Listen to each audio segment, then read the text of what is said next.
In the process of publishing GoldPath, I found and fixed more bugs than I've done throughout the entire project thus far, all because I wanted to make a great first impression.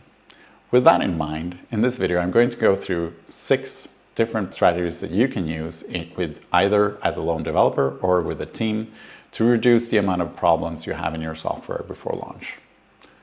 Let's get into it.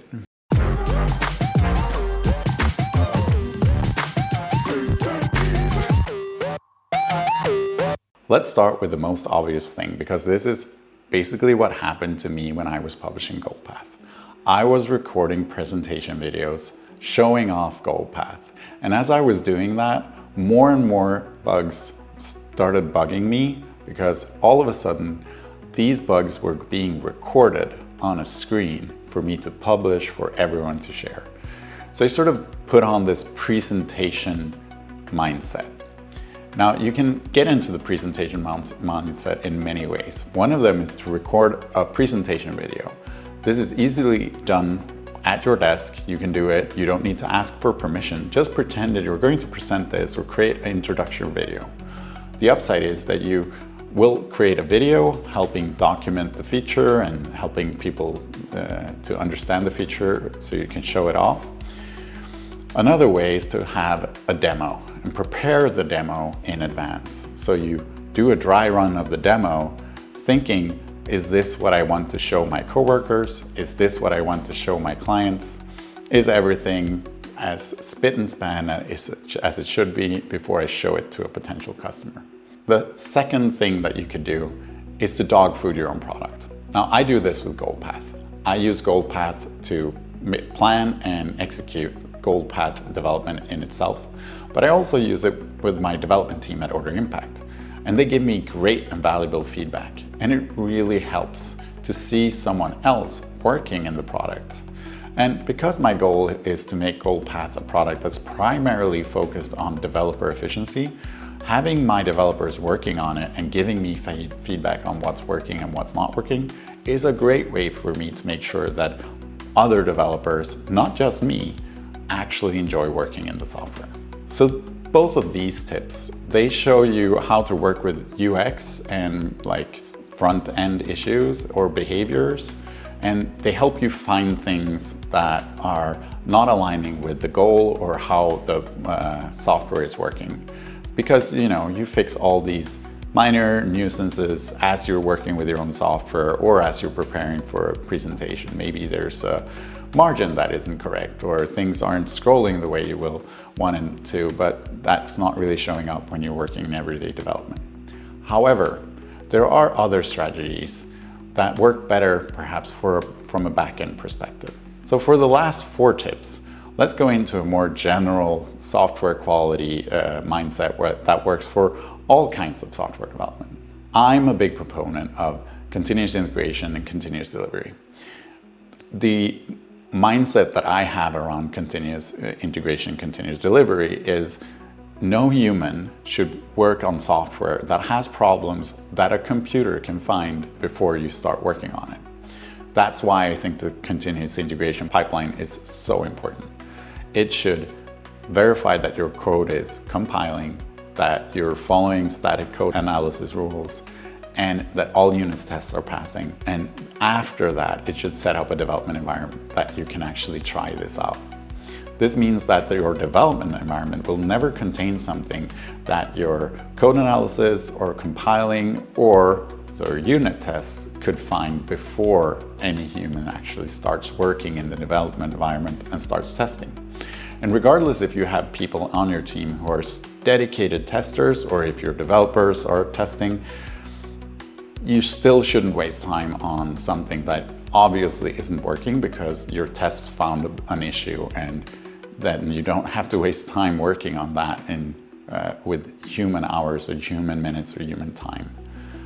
So rather have a red build that catches something and fix that red build than have a human sit and work on software that has a problem that a computer could have found for you. Now, if you're going to continuous delivery, obviously I want quality gates as well before you push it to production. So having automated integration tests that actually click through your critical paths or critical use cases in your software, that will help you make sure that your most important paths or most important use cases are in fact covered with tests, and you will not push something to production where these use cases are not working. For the third tip, this is something that you can do either by yourself when you're pair programming or if you're mob programming in a group.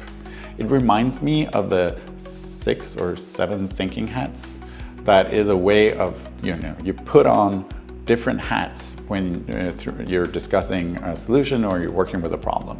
So the idea is that if you have a problem in front of me, you can put on your optimist hat and say, if everything's working correctly, then it should work this way.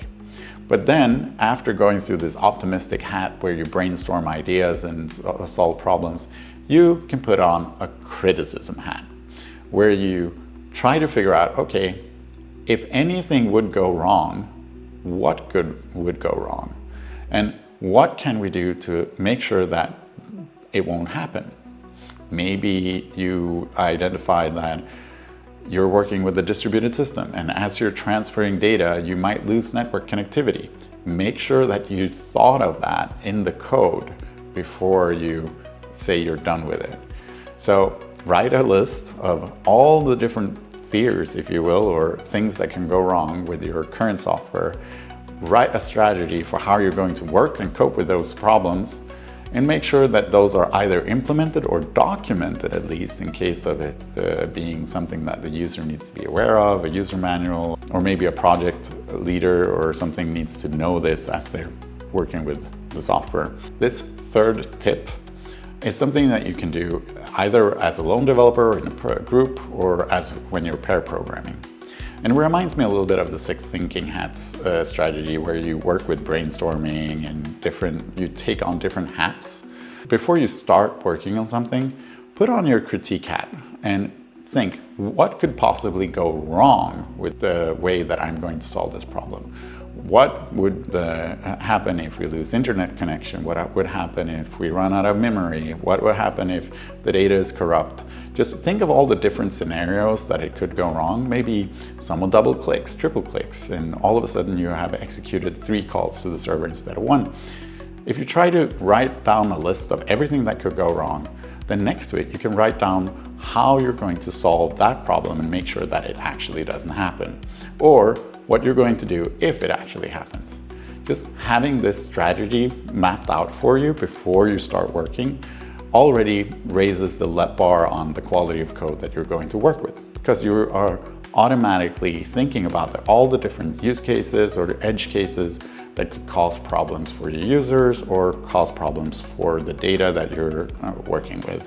Making sure that you write code defensively, if you will, to prevent those things from happening even before you're working with it.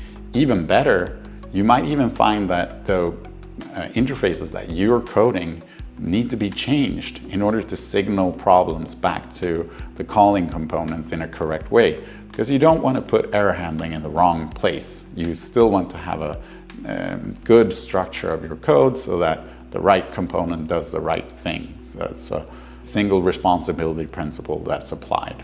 All right, let's go on to tip number 4. Tip number 4 is easy. You just need to make sure that if you build a software product, make sure that there's a feedback section. And make sure that the user can easily give you feedback, both on how the product's working, but also give correct bug reports, preferably with collected data about the system that they're working and maybe where they were when they encountered the bug. This will help you keep like a closer connection to your users. You might even want to talk to users who are experiencing problems or who are actually giving you good ideas and great feedback on the product. Stay close to them. Try to get as much information out of them as possible, and try to get into their way of thinking and like see the product through their eyes. That will help you create a better user experience, that will help you create a better product, and you will have customers who feel listened to. And in today's market, that is quite unique. All right, so this tip is actually really good if you're pair programming. So in pair programming, you usually have a navigator and a driver. The driver is the one who writes the code and uses the keyboard. And the navigator is the one who sort of gives direction. Oh, we should do this. We should implement this test case now. Oh, we should have a try catch here. And obviously, if you're doing pair programming, you should actually switch who's the driver and who's the navigator to allow people to experience both roles and sort of not feel the pressure of always being the one who is handling the keyboard. Similar to what we did with critiquing hat, the navigator can sort of take on a mentoring role, and this especially works if you're working with more senior people. You can sort of make a game out of it where the navigator says, oh, okay, wait, spot the flaw. And then the driver actually needs to sort of figure out, oh, wait, in what way can this software go wrong? And you can have a dialogue around it. But it sort of switches back and forth who's in charge of figuring out what the flaws are. Because the navigator might be blind for, like, they have an idea in their head, which direction the code should go. And just stopping and asking the driver, hey, wait, can you find a flaw? That can actually change the dynamic and also alleviates a little bit of the pressure of being the driver where you have to type fast on the keyboard or whatever stresses you out at that moment. And it becomes more of a pair programming scenario instead of one person coaching the other. Play around with this. It also involves like how people are personality-wise, but making sure that people talk to each other and challenge each other to figure out where the problems occur will actually really help you produce better quality software. Okay, closing up. So getting feedback, getting critiqued, that's not something that is bad. That's actually something that allows you to produce better software and make things better as you move along. You need this valuable feedback. You need to be able to examine your own code and say, oh, did I do the best job here? What would I have done differently if I would redo it again?